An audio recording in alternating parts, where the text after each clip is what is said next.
Hello दोस्तों नमस्कार, welcome again to my YouTube channel Malik biology and today's lecture we will talk about the ethnobotany. Ethnobotany ना तो NEET का syllabus है ना ही नेट का सिलेबस है। फिर ऐसी बोटनी के अंदर ये सब्जेक्ट चलता है एथनोबोटनी, जो ना तो कॉलेज के अंदर अच्छे से पढ़ाया जाता है और ना ही आपको कहीं यूट्यूब पे इसका कंटेंट कंप्लीट मिलने वाला है। बिकॉज तो अगर आप एमएससी बोटनी के स्टूडेंट हैं और एथनोबोटनी आपके किसी सेमेस्टर के अंदर चलता है सब्जेक्ट, तो आपके लिए ये वीडियो बड़ा यूजफुल रहने वाला है। क्योंकि पहली यूनिट पे अपन बात करते हैं। पहली यूनिट के अंदर देखते हैं कि इंट्रोडक्शन। इंट्रोडक्शन नाम से आपको अगर पॉइंट बना के लिखना हो तो आप इसमें बहुत सारी चीजें एक्सप्लेन कर सकते हो।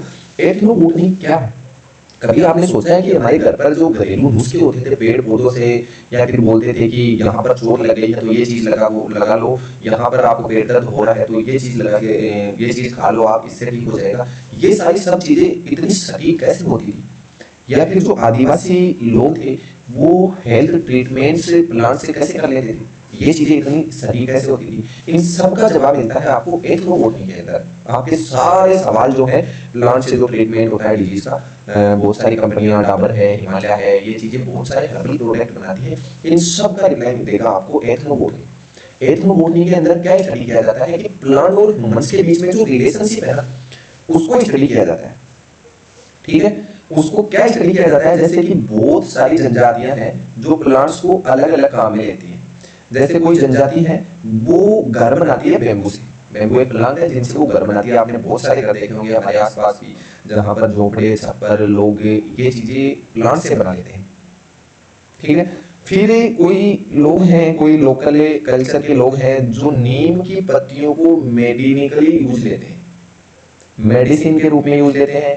कई लोग होते हैं जो नीम की पत्तियों को पेस्टिसाइड के रूप में भी काम में लेते हैं। कई लोग होते हैं, जैसे हमारे हिंदू समाज में होता है कि तुलसी को अपने पूजा के लिए भी काम में लेते हैं और सर्दी जुकाम के अंदर मेडिसिन के रूप में भी काम में लेते हैं। ये चीजें कैसे काम करती हैं? कौन कौन से प्लांट होते हैं, कौन से कल्चर के लोग कौन से प्लांट्स की पूजा करते हैं, कौन से प्लांट्स को किस तरह यूज करते हैं, इनके नॉलेज को जानना, नॉलेज को अगली जनरेशंस के लिए रिकॉर्ड करना, डॉक्यूमेंटेशन करना और नई स्पीसीज का भी पता लगाना।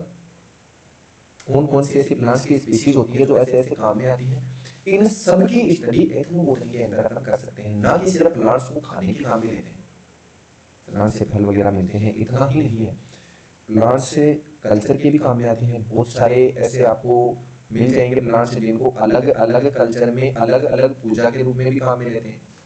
कुछ लोग बहुत सारे प्लांट्स को मेडिसिन के काम में भी लेते हैं। अलग अलग तरह की सबके अलग अलग काम है, वो सभी स्टडी करते हैं एथनोबोटनी के अंदर। ये हो गया इसका इंट्रोडक्शन। फिर आता है इसका कॉन्सेप्ट कि आखिर एथनोबोटनी का कॉन्सेप्ट अगर एक्सप्लेन करें तो वो कॉन्सेप्ट क्या है? कॉन्सेप्ट ये है कि ये ब्रांच अपने को एक्सप्लेन करती है कि लोकल पीपल्स जो है वो प्लांट्स को कैसे यूज करते हैं। ये इतना ही इसका कॉन्सेप्ट है। जैसे एक जनजाति होती है गोंड जनजाति। एक गोंड जनजाति जो है वो महुआ से शराब बनाती है, तो ये इनका यूज हो गया प्लांट का। एक टोडा जनजाति होती है जो भैंस पूजा के अंदर बहुत सारे प्लांट्स को काम में लेती है, यानी जानवरों की पूजा के लिए प्लांट्स को, कौन कौन से प्लांट्स को कैसे, कौन से कल्चर में, ये सब इसका कॉन्सेप्ट है एथनोबोटनी। फिर तीसरा आता है कि वेयर इज इट यूजफुल, इसका स्कोप कहाँ कहाँ है। मेडिसिनल फील्ड के अंदर इसका जो है वो स्कोप है। मेडिसिनल फील्ड के अंदर अपन बात करें तो आयुर्वेद, यूनानी, सिद्ध जैसी जो ये कंपनियां है ना, मेडिसिन सिस्टम है, ये कंप्लीटली प्लांट बेस्ड है। यूनानी और सिद्ध मेडिसिन साउथ साइड के अंदर ये चलते हैं, मेडिसिन सिस्टम है, ये कंप्लीटली प्लांट बेस्ड है। आयुर्वेद का तो आपको वैसे ही पता है, अश्वगंधा है, नीम है, गिलोय है, आंवला है, एलोवेरा है, इन सब से जो है वो मेडिसिन बनती है। एग्रीकल्चर और फॉरेस्ट डिपार्टमेंट के अंदर इनका क्या स्कोप है कि with help of ethnobotany we conserve crop diversity and forest resources. ऐसे फॉरेस्ट रिसोर्सेज जहाँ ये मेडिसिनल प्लांट्स पाए जाते हैं उनको कंजर्व कर लिया जाता है।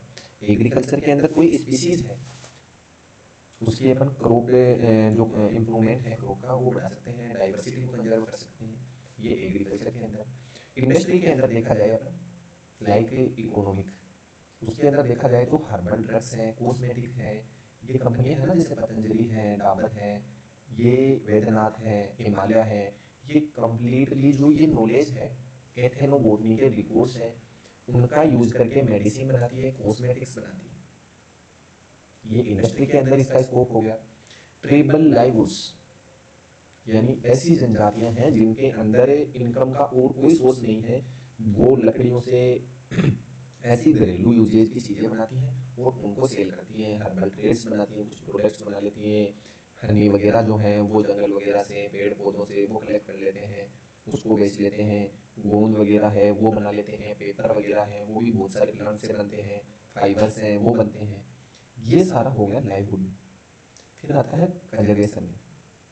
कंजर्वेशन के अंदर क्या हो गया कि मेडिसिन प्लांट से जो विलुप्त होने वाले हैं उनको बचाना, ये हो गया कंजर्वेशन। तो यहाँ इनका स्कोप, अगर आप एथनोबोटनी डिपार्टमेंट से आगे की स्टडी करना चाहोगे तो आपको बहुत सारी ऐसी जॉब मिल जाएगी, बहुत सारी कंपनीज मिल जाएगी जो टोटली इन्हीं पे बेस्ड है। फिर देखते हैं अपने इसके उद्देश्य क्या क्या हो सकते हैं, एथनोबोटनी के उद्देश्य क्या हो सकते हैं कि scientifically recording local tribal knowledge को, किसी भी एक जनजाति, मान लीजिए कि ये कोई जनजाति है, ये नीम के पेड़ को एंटीसेप्टिक और अदर मेडिसिन में काम में लेती है, ठीक है। ये कोई दूसरी जाति देखी थी हमने जनजाति जो महुआ से शराब बना रहे थे, ठीक है। ये कोई तीसरी जनजाति देखी थी अपन जो तुलसी को पूजा के काम में ले रहे थे और मेडिसिन के काम में भी ले रहे थे, ठीक है। तो किसी भी जनजाति का नॉलेज को रिकॉर्ड करना, डॉक्यूमेंटेशन करना और वो फ्यूचर जनरेशन के लिए रिकॉर्ड करना। उनको कैसे पता चलेगा कि अपन कौन से पेड़ को कौन सी बीमारी के इलाज में काम में लेते थे, कैसे बनाते थे उसको, कहाँ वो प्लांट मिलता था, कौन सी सीजन का वो प्लांट है, कौन सा उसका एरिया है, कौन सा उस प्लांट का पार्ट है जो काम में आता है, ये सब डॉक्यूमेंटेशन किया जाता है इसके अंदर। सेकंड, थर्ड और फोर्थ यूनिट में पढ़ेंगे, बड़ा कॉन्सेप्ट है। फिर तीसरा इसका जो है वो उद्देश्य हो जाता है कि discovery new drugs and herbal products. ये वाली चीज अपन सेकंड यूनिट और थर्ड यूनिट में देखेंगे कि बहुत सारे ऐसे वैज्ञानिक थे जिनको गोल्ड मेडल मिला है इस चीज में, कि उन्होंने लोकल जनजातियों से ये नॉलेज लिया कि इस प्रोडक्ट को इसके काम में लेते हैं, इस प्लांट को इस काम में लेते हैं। फिर उनसे वो आइसोलेट किया वो, और आइसोलेट करके उन्होंने एक नई मेडिसिन बना दी जो मॉडर्न मेडिसिन सिस्टम में था ही नहीं, ये चीज। फिर फोर्थ इसका उद्देश्य हो सकता है कि conserving the environment and biodiversity, ये तो सबसे इंपॉर्टेंट है, ये इसके उद्देश्य हो सकते हैं। आप इनको एक्सप्लेन करके लिख सकते हैं। अगर आपको सिंगल क्वेश्चन में भी ऑब्जेक्टिव आ गया ना, सिंगल क्वेश्चन में भी ऐसे आ गया ना कि एथनोबोटनी के ऑब्जेक्ट बताइए, तो आप इन चारों को पूरा एक्सप्लेन कर सकते हैं अगर आपकी चारों यूनिट पढ़ी हुई है तो। इतना ज्यादा इसके अंदर आपको नॉलेज अपने आप यही होता है, आपको तुरंत चीजें याद आएगी कि हमारे घर में पेट दर्द होता था, मेडिसिन नहीं होती थी, तो हमारे को बोला जाता था कि ये चीज बांट के खा ले, अजवाइन बांट के खा ले, ये चीज पी ले, सौंफ पी ले, ये चीज खा ले, अगर ब्लड नहीं रुक रहा है तो ये लगा ले, वो लगा ले, वो पेड़ लगा ले। ये चीजें आपको अपने आप याद आएगी अगर आप आगे की यूनिट पढ़ोगे ना, तो अपने आप नॉलेज गेन होगा, अपने आप इंटरेस्ट बढ़ेगा। इतना खतरनाक सब्जेक्ट है एथनोबोटनी, बड़ा इंटरेस्टिंग है, बहुत सारी पोस्टें भी खाली जाती है, बहुत सारी कंपनियों में इसकी रिक्वायरमेंट्स होती है कि अगर ये स्पेशलाइजेशन है किसी के तो अपन को ऐसे ऐसे रिक्वायरमेंट है, ठीक है। फिर आता है इसका इंटरडिसिप्लिनरी नेचर। इनकी इंटरडिसिप्लिनरी नेचर का मतलब है कि ये एक सिंगल सब्जेक्ट नहीं है साइंस का, कि इसके अंदर चलो स्टडी कर ली प्लांट यूनिवर्सिटी और बात खत्म होगी।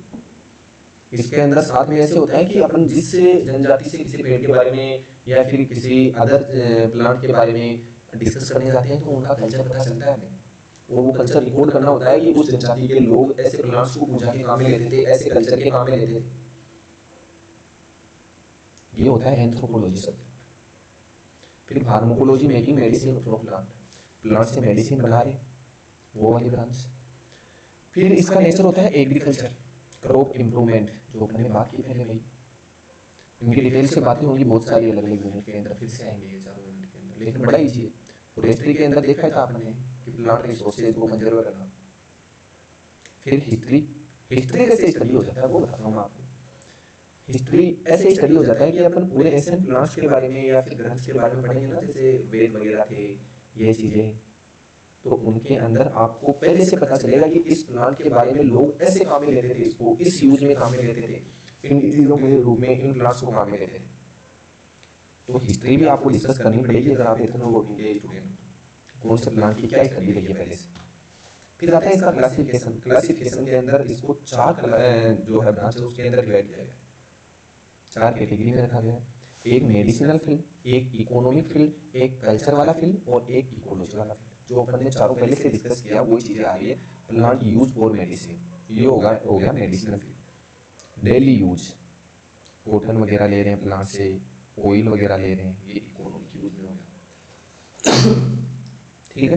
कल्चर के अंदर अपने बात देते तो अपने बात की थी कि तुलसी को अपन पूजा के भी काम में लेते हैं, मेडिसिन के भी काम में लेते हैं। ठीक है। फिर आता है जैसे पीपल पूजा करते हैं, बिल्वा पूजा करते हैं सेवा के लिए। ठीक है। ये चीजें अपन कल्चर के अंदर भी स्टडी, कल्चर स्टडी करना पड़ता है अगर आप इतना बोर्ड में प्लांट स्टडी करोगे तो। फिर ecology, environment management, sacred groups होते हैं जहाँ पर फॉरेस्ट की वो पेड़ पौधे होते हैं जो विलुप्त होने वाले होते हैं, जहाँ पर कटिंग करना टोटली उस पर बैन होता है, यहाँ से पेड़ कटिंग करने ही नहीं आपको। ऐसे एरियाज होते हैं उसको बोलते हैं सेक्रेड ग्रुप्स। फिर आता है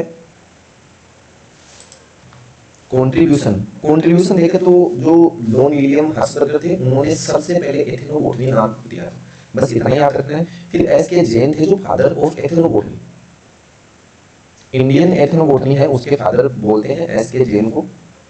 और जॉन विलियम हर्सबर्गर थे वो अमेरिकन बोटेनिस्ट थे जिनका इकोलॉजी और प्लांट पैथोलॉजी स्पेशलाइजेशन था।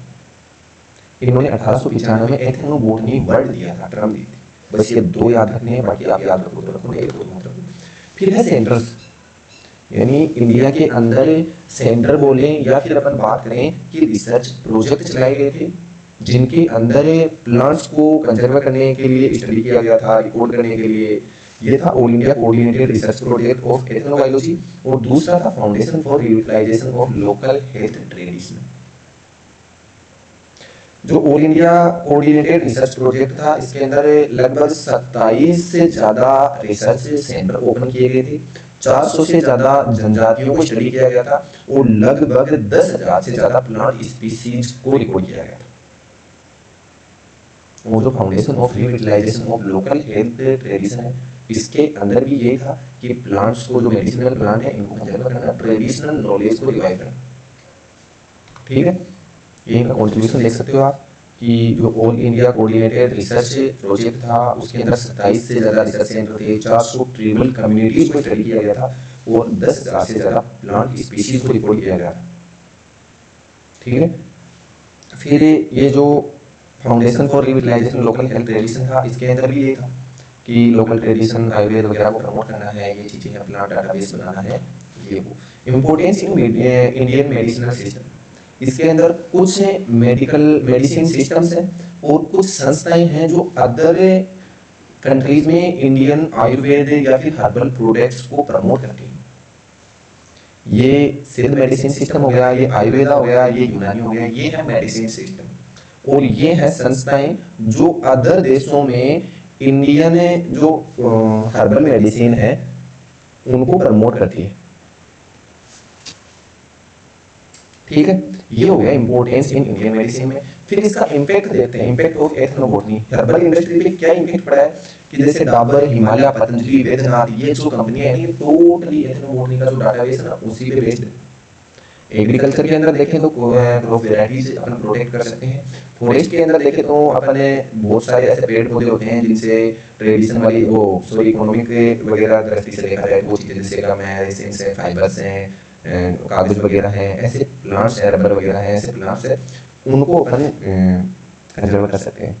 रूरल लाइवलीहुड्स अपन ने बताया दिया, बहुत सारे लोग ऐसे घर बना के रखते हैं बांस वगैरह से। एजुकेशन के अंदर देखा जाए तो making traditional knowledge accessible to students, students बोले तो अपने स्टूडेंट्स के लिए भी मान सकते हैं कि मेकिंग ट्रेडिशनल नॉलेज स्टूडेंट्स के लिए या फिर बोले तो फ्यूचर जनरेशन के लिए। अगर आपको इस यूनिवर्सिटी से संबंधित प्रॉब्लम हो तो आप कमेंट कर देना, मैं दोबारा से अगली सेकंड यूनिट में उसका डिस्कस कर दूंगा। बाकी मिलते हैं सेकंड यूनिट के अंदर, उसके अंदर देखेंगे अपन टेक्निक्स वगैरह हैं, इसके अंदर आपके 20 से 30 नंबर कवर कर लोगे आप अगर फर्स्ट यूनिट पढ़ के जा रहे हो तो।